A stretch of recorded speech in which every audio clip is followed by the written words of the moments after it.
Previously on the Accessoride series.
Black lang talaga.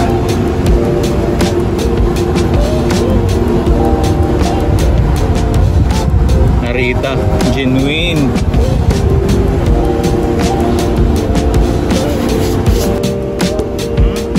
Ganda.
After natin na install tong bagong racing seat natin mga KMX, bigyan ko lang kayo ng review regarding dito sa racing seat.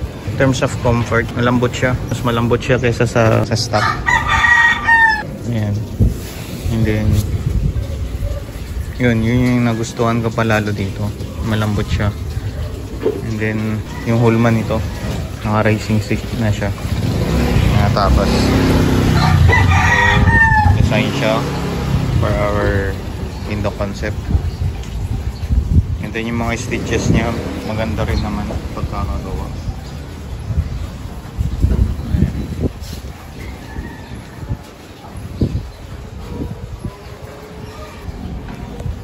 And then itong next thing, yung pangatlo, yung nito, yung seat cover nito. Yung material na ginamit dito is maganda siya rin. Maganda rin siya. Makapit. Hindi dumudulas yung fit ko dito. Kasi kita niyo yan. Para siyang parang rubberized siya. Kasi makapit. isa pa mga Kimex, itong nabili nating racing seat. Seat bone nito is, ayan nga, Narita. Genuine. Ibig sabihin yan, matibay ito. Matibay yung structure ng or framing ng ano nitong racing seat natin mga Kimex. Na-vlog ko na rin before yung binili kong ano ganito na so white lang siya. Ito black.